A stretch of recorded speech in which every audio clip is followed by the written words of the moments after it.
Imagine une seconde que tu as 1 500 000 $. Avec cet argent, tu pourrais acheter un château en Normandie. Je parle de 12 chambres, des douves, peut-être même un fantôme nommé Pierre qui juge tes choix de vin. Maintenant, prends ce même 1,5 million et vole jusqu'à Toronto ou Vancouver. Qu'est-ce que ça t'achète? Une maison jumelée en ruine qui sent le chien mouillé, avec un sous-sol tellement bas de plafond que tu dois marcher courbé comme Quasimodo. Bienvenue au Canada, le pays du sirop d'érable, des excuses polies et d'un marché immobilier qui est devenu un trou noir financier aspirant la vie de tous les autres secteurs de l'économie. Tu vois, pendant que le reste du monde innovait, construisait des géants technologiques ou fabriquait des choses utiles, le Canada a décidé de tout miser sur une seule chose: se vendre des maisons, les uns aux autres, pour toujours plus cher. Ça semble drôle, jusqu'à ce que tu regardes les chiffres. Là, ça devient un film d'horreur. Selon l'OCDE, le Canada est projeté pour être la pire économie avancée de la prochaine décennie. Pas l'une des pires, la pire. Comment un pays avec des ressources infinies, une population éduquée et la paix sociale a-t-il pu se saborder aussi spectaculairement? On va disséquer les 5 blessures mortelles.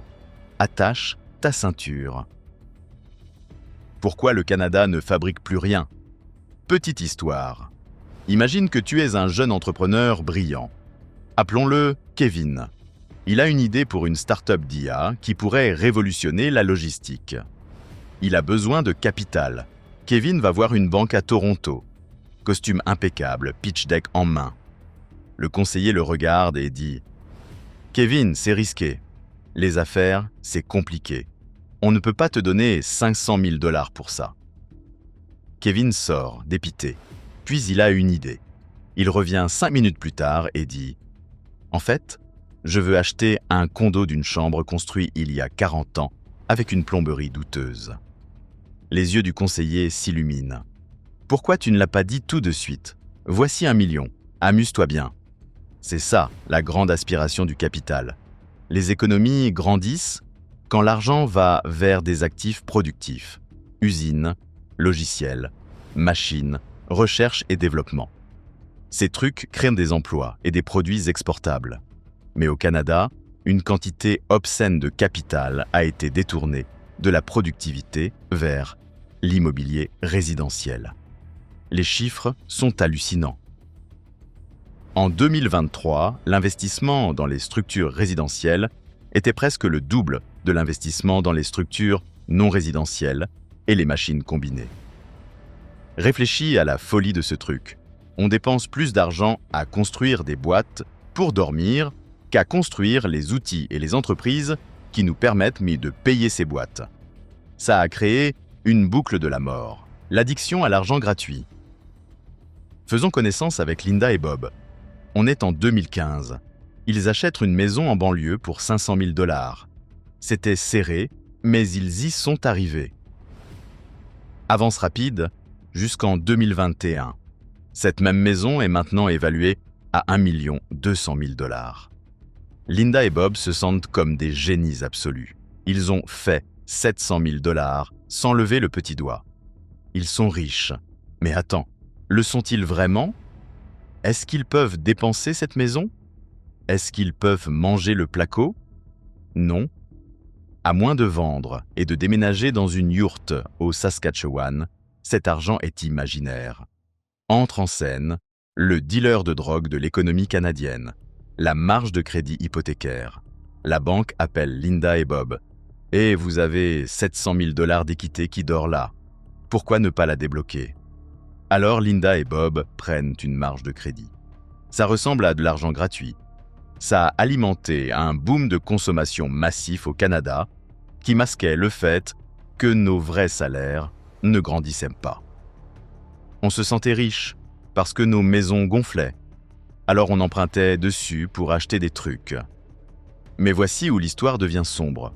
Les marges de crédit sont généralement à taux variable. Quand les taux étaient à 0,25%, c'était la fête. C'était pratiquement gratuit d'emprunter 100 000 $. Mais quand la Banque du Canada a commencé à augmenter les taux en 2022 à 2023 pour combattre l'inflation, la gueule de bois a frappé. Soudain, les paiements d'intérêts mensuels de Linda et Bob ont triplé. Cet argent gratuit qu'ils ont dépensé pour le camion et la réno leur coûte maintenant des milliers par mois juste pour servir la dette. Et ça révèle la fragilité terrifiante de l'économie canadienne. La consommation fait tourner le PIB. Mais si le revenu disponible de tout le monde est dévoré par le service de la dette sur leur maison hors de prix, personne n'achète rien d'autre. Les restaurants se vident. Les commerces ferment. Les petites entreprises meurent. On a créé un effet richesse à la montée. Les prix des maisons qui grimpent faisaient dépenser les gens. Maintenant, on fixe le canon d'un effet pauvreté à la descente. Question pour les commentaires. Si tu avais 100 000 $ à investir maintenant, tu les mettrais dans l'immobilier canadien ou dans le S&P 500 américain? Sois honnête. Propriétaire contre locataire. On doit parler du tissu social du Canada, parce qu'il se déchire. Pendant des décennies, le deal canadien était simple. Travaille dur, économise, achète une maison, prends ta retraite. Ce deal est mort. On l'a remplacé par un système de caste rigide et féodal. Classe A. La noblesse terrienne. Ce sont les gens qui ont acheté de l'immobilier avant 2015. Ils ne sont pas nécessairement plus intelligents ou plus travailleurs que les autres. Ils sont juste nés plus tôt. Ils sont assis sur des millions en gains, en capital non imposé. Ils utilisent leur équité pour acheter des propriétés locatives, taxant effectivement le revenu de la classe B. Classe B, les serfs. Les jeunes, les nouveaux arrivants, tous ceux qui ont raté le bateau. Ils paient 50 à 60% de leurs revenus à la classe A, juste pour avoir un toit. Parce que les loyers sont si hauts, ils ne peuvent pas économiser pour un acompte. L'échelle a été retirée. Et ce n'est pas juste une question d'argent, c'est une question de vie. Quand le logement absorbe tout ton revenu, tu retardes le mariage.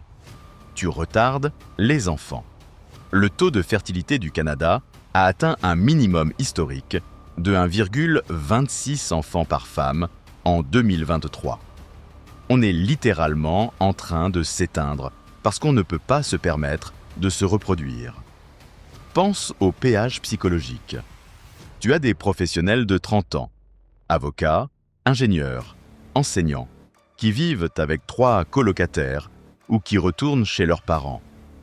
Tu ne peux pas te sentir adulte quand tu demandes à ta mère la permission d'inviter quelqu'un à 32 ans. Cette inégalité engendre le ressentiment. Tu marches dans la rue et tu vois un boomer en Porsche, acheté avec une marge de crédit hypothécaire, passer devant un campement de tentes dans le parc. La déconnexion est viscérale. Et le pire, le système est conçu pour protéger la noblesse aux dépens des serfs. Chaque politique qui aide l'accessibilité ajoute généralement de la demande, ce qui fait monter les prix, ce qui aide les propriétaires. On cannibalise le futur des jeunes pour préserver la richesse des vieux. Et l'histoire nous dit que quand une société crée une sous-classe permanente, sans espoir de propriété, les choses deviennent volatiles. Japon 2.0 ou pire. Alors, comment ce film se termine-t-il? Spoiler, ce n'est pas une comédie romantique. Les économistes voient généralement 2 scénarios pour le Canada. Aucun n'est particulièrement fun. Scénario A, le grand crash style américain, 2008.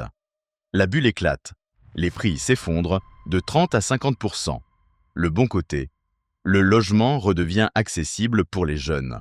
Le mauvais côté, le système bancaire s'effondre. Des millions perdent leur emploi. Le dollar s'écrase. C'est l'anarchie pendant 2 à 3 ans. Mais le gouvernement fera tout pour empêcher ça. Ils imprimeront de l'argent, étendront les amortissements à 100 ans et renfloueront tout le monde.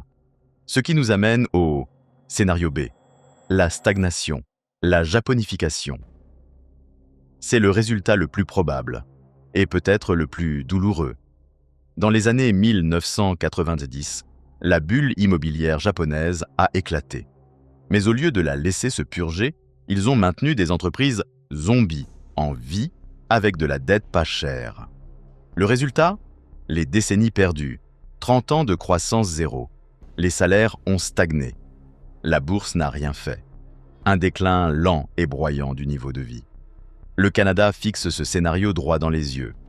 Quand une génération entière passe son énergie mentale à s'inquiéter du loyer, des taux hypothécaires et de la pénurie de logements, elle ne pense pas à l'art, la science, les affaires ou la communauté. On a piégé notre potentiel collectif entre 4 murs de placo. Alors, c'est sans espoir? Pas nécessairement. Mais il faut se réveiller. Le Canada est un addict. On est accro aux prix immobiliers élevés. On traite les maisons comme du bitcoin avec une salle de bain. Pour réparer ça, il faut un changement culturel. Il faut arrêter de célébrer quand les prix montent. Des prix immobiliers élevés, ce n'est pas de la création de richesse, c'est de l'inflation. C'est un échec politique. Si tu es jeune, ne laisse pas la peur de rater le train ruiner ta vie. Ne prends pas une hypothèque qui t'étranglera pendant 40 ans, juste parce que la société dit que tu devrais. Louer n'est pas un échec. Investir en toi-même est souvent un meilleur rendement qu'un condo en banlieue. Si tu es propriétaire assis sur des millions d'équités, comprends que ta richesse sur papier coûte le futur de tes enfants. L'échelle que tu as grimpée est la même que tu retires. Ce pays a tout ce qu'il faut pour être une superpuissance économique. Des ressources, la paix, des gens éduqués. Mais on a tout enfermé dans une hypothèque. Il est temps de trouver la clé.